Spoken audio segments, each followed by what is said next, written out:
মৰমৰ ছাত্ৰ-ছাত্ৰীসকল মাধৱ চন্দ্ৰ ডেকা চেনেলটোলৈ তোমালোকক স্বাগতম জনাইছোঁ। আজিৰ ভিডিঅ'টোত তোমালোকলৈ লৈ আহিছোঁ চতুৰ্থ মানৰ ইংৰাজী বিষয়ৰ লেসন 7 ফ্ৰগছ এট স্কুলৰ এক্টিভিটি 1 টু এক্টিভিটি 10 লৈ সমাধান আৰু অসমীয়া ব্যাখ্যা। আসুন এক্টিভিটি 1 ত কি দি আছে আমি চাওঁ। এক্টিভিটি 1 ত দি আছে 1a put a tick on the correct answer। ইয়াত মুঠতে 6টা আনসাৰ দিয়া আছে আৰু এই 6টা আনসাৰৰ ভিতৰত যেগিটা শুদ্ধ আনসাৰ হয় শুদ্ধ উত্তৰ হয় সেইকিটাত শুদ্ধ চিহ্নটো দিব লাগে টিকটো দিব লাগে। অপচন 1 ত দিয়া আছে 40 froggies went to school। আমি ইতিমধ্যে frogs at school কবিতাটোত পাইছো যে 20 froggies went to school, গতিকে 40 froggies went to school এটো ভুল। 20 froggies went to school এটো শুদ্ধ। তেনেকৈ 3 নম্বৰ অপচনটো দিয়া আছে 30 froggies went to school এটো ভুল। 4 নম্বৰ অপচনত দিয়া আছে the vest of 20 froggies were all green and clean। বেংগুৰে পিন্ধা বা ভেকুলিবোৰে পিন্ধা গেঞ্জিবোৰ বা বনিয়ানবোৰ সেউজীয়া আৰু পৰিষ্কাৰ আছে বুলি কোৱা হৈছে, গতিকে এটো ভুল। 5 নম্বৰ অপচন আছে the vest of 20 froggies were all white and clean এটো শুদ্ধ। তেনেকৈ 6 নম্বৰত the vest of 20 froggies were all red and clean এটো শুদ্ধ নহয়। এতিয়া আমি 1b এক্টিভিটিটো চাম আছো। 1b এক্টিভিটি দিয়া আছে fill in the blanks with the appropriate words from the brackets। ব্ৰেকেটৰ ভিতৰত দুটাকৈ শব্দ দিয়া আছে, ইয়াৰ পৰা যেটো সঠিক শব্দ আমি ইয়াত খালি ঠাই পূৰ কৰিব লাগে সেই শব্দটো দি। গতিকে 1 নম্বৰ দিয়া আছে the school is down beside a ৰাচি পুল। ইয়াত ডাৰ্টি আৰু ৰাচি আছে, গতিকে আনসাৰটো হ'ব ৰাচি পুল। তেনেকৈ the froggies wear white green coats। বেংগুৰে কেনে ধৰণৰ কোট পিন্ধিছিল, বগা আছিল নে সেউজীয়া আছিল, গতিকে কোটবোৰ আছিল সেউজীয়া গ্ৰীন। তেনেকৈ 3 number froggies go to school স্কুললৈ গৈছিল, দৌৰি যোৱা নাছিল, ৰান আৰু গো আছে। তেনেকৈ the poem is written by George Cooper. এতিয়া আমি এক্টিভিটি 2 টো চাম। 2a দি আছে draw lines to match the rhyming words। এই rhyming word বিলাক আমি মিলাব লাগে। আমি 1 by 1 চাওঁ। rule ইয়াত পুল মিলিব, green clean মিলিব, play day মিলিব। তেনেকৈ 2b দি আছে read the poem, find another word which rhymes with the words rule and pull। rule আৰু পুলৰ লগত rhyming হোৱা ছন্দ মিল থকা শব্দ আমাৰ কবিতাটোৰ পৰা এটা বিচাৰি উলিয়াব লাগে। তে এইটো হ'ব rule pull school। আৰু তাৰ পিছত কোৱা আছে frame a sentence with the new word। এই স্কুল শব্দটোৰে আমি এটা বাক্য সাজিব লাগে, একেবাৰে সহজ। we go to school every day। ইয়াৰ পাছৰ এক্টিভিটিটো চাওঁ আহাচোন। 3 নম্বৰ এক্টিভিটি দিয়া আছে let's learn some new words from the poem। কবিতাটোৰ পৰা আমি নতুন শব্দ দুটা শিকোৱা হা। দিয়া আছে ৰাছ মানে হৈছে কুইক মুভমেন্ট টুৱাৰ্ডছ সামথিং। ৰাছ মানে হৈছে খৰখেদা কৰা,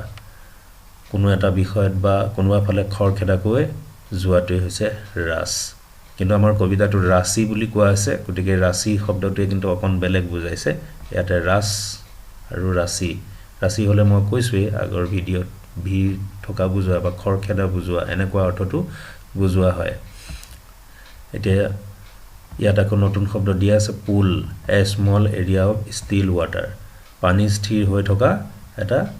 সৰু এলেকা, তাৰ মানে আমি পুখুৰী বুজি পাম। 4 number arrange the letters to make words। ইয়াতে শব্দবিলাক এইবিলাক জাম্বল ওয়াৰ্ড বুলি কয়। শব্দবোৰ আখৰবোৰ ওলুটা পলুটা কৰি দিয়া আছে, এটো আমি মিলাই অৰ্থযুক্ত শব্দলৈ আমি পৰিৱৰ্তন কৰিব লাগে। এতিয়া প্ৰথমটো হ'ব study, দ্বিতীয়টো হ'ব 20, তৃতীয়টো হ'ব clean, তাৰ পিছত হ'ব little, তাৰ পিছত হ'ব froggies, তাৰ পিছত হ'ব school। এতিয়া আমি 5 নম্বৰ এক্টিভিটিটো চাম। write 2 other words which means the same as little। এই little শব্দটোৰ সৈতে একে অৰ্থ বুজোৱা দুটা শব্দ লিখিব দিছে, সিনোনিম বুলি কয়। একে শব্দ বুজোৱা বা সমাৰ্থক শব্দ তে লিটিলৰ সিনোনিম হ'ব স্মল আৰু টাইনি আৰু এই তিনটা শব্দৰ প্ৰয়োগ কৰি আমি তিনিটা বাক্য সাজিব লাগে now frame sentences with each of the words প্ৰত্যেকটোৰে এটাকৈ বাক্য সাজিব লাগে she gave him a little toy এই লিটিল শব্দটো লগায় তাই তাক এটা সৰু পুতলা দিছিল there is a small garden in the school বিদ্যালয়খনত এখন সৰু বাগিচা আছে a tiny ant is crawling up my leg এটা সৰু পৰুৱা মোৰ ভৰিত বগাই আহিছে 6 নম্বৰ এক্টিভিটি দিয়া আছে rewrite the words given in the table using IES one is done for you ta কথা মন কৰিবা ইয়াতে এই টেবুলখনত দুটা কলাম আছে স্তম্ভ আছে 1 মানে এটা বুজায় বেবি মানে এটা বেবি স্টোরি এটা সাধু বা গল্প ফেরি বেরি চেরি এনেকৈ আছে বেরি জামু চেরি এই ধৰণৰ আমি শব্দবিলাক এটা এটা বুজাওতে ইয়াত দেখিছা শেষৰ ফালে ওয়াইৰে আৰম্ভ হৈছে আৰু যেতিয়া এটাতকৈ বেছি বুজোৱা হয় তেতিয়া এনেকুৱা শব্দবিলাকত শেষত IES যোগ হয় IES এটো তোমালোকৰ কাৰণে কৰি দিছে চোৱা বেবিজ এটো মন কৰিছা নে মই তলত আন্ডাৰলাইন কৰি দিছো IES তে ইয়াটো আমি তেনেকৈ ষ্টৰিজ কৰিব লাগিব ওয়াইৰ হলনি IES লগাই দিব লাগিব তেনেকৈ ফেৰিজ ওয়াইৰ হলনি IES বেৰি বেৰিজ চেৰি চেৰিজ এখিনি তোমালোকে লিখিবা এতিয়া আমি 7 নম্বৰ এক্টিভিটি চাম 7 নম্বৰ এক্টিভিটি দিয়া আছে read the two conversations between Ria and her mother Riya আৰু তাইৰ মাকৰ সৈতে হোৱা কথোপকথন 6 PM সন্ধ্যা 6 বজাত এ সেকশনটো দিয়া আছে 1 মাকে কৈছে have you finished your homework তোমাৰ গৃহকাৰ্য শেষ কৰিলানে ৰিয়াই কৈছে 2 নম্বৰ বাবুলটো চোৱা no ma let me sleep a little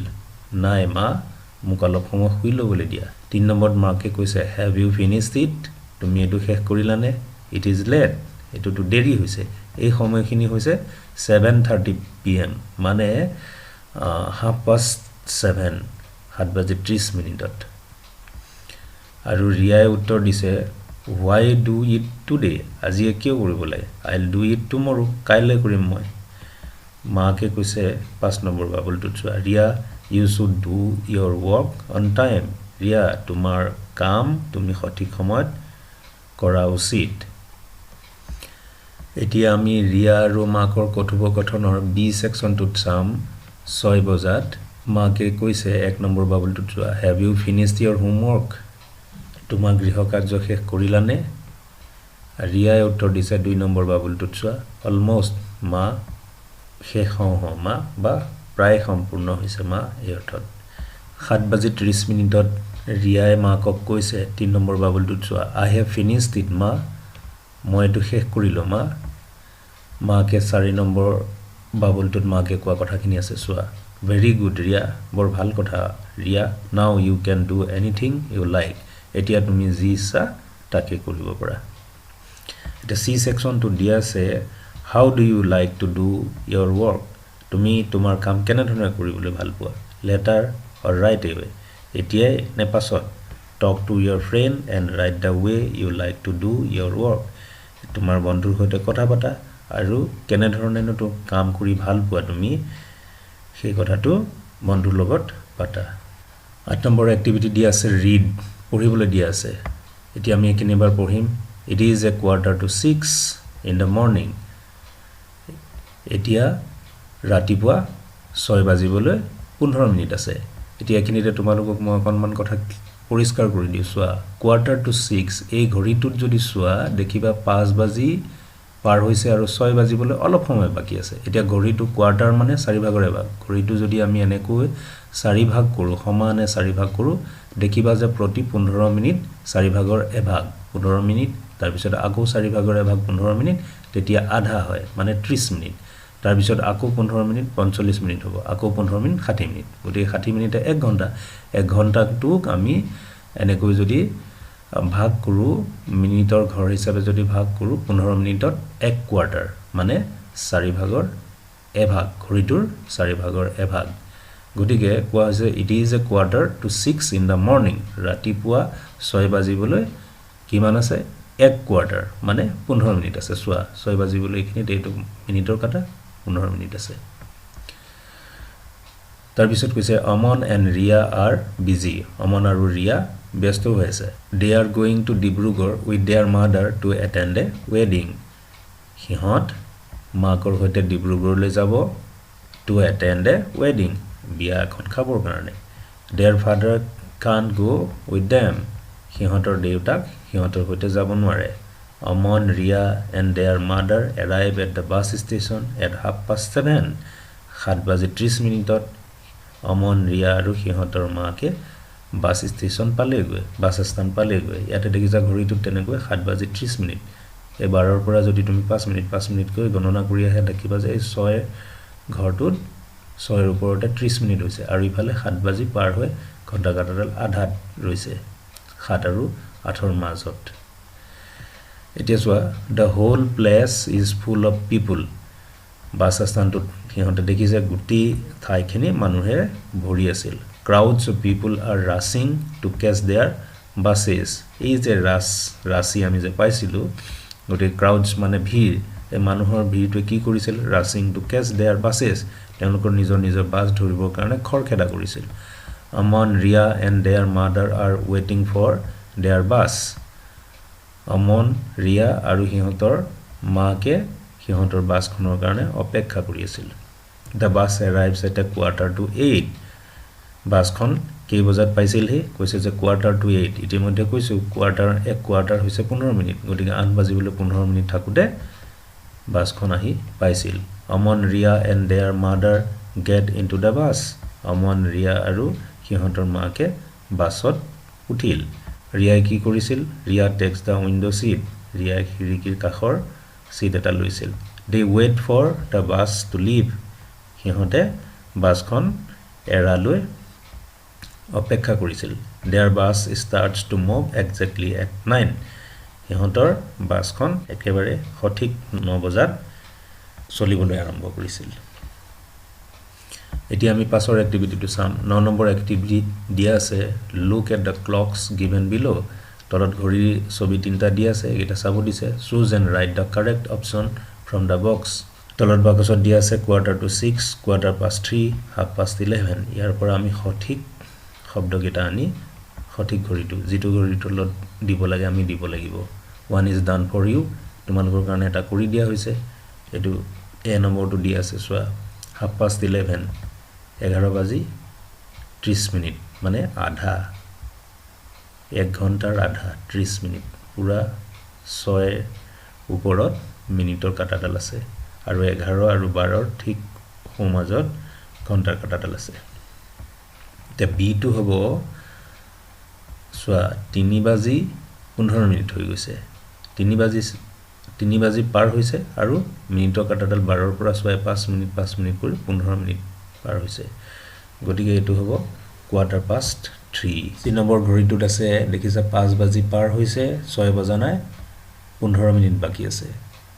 গতিকে এটো হ'ব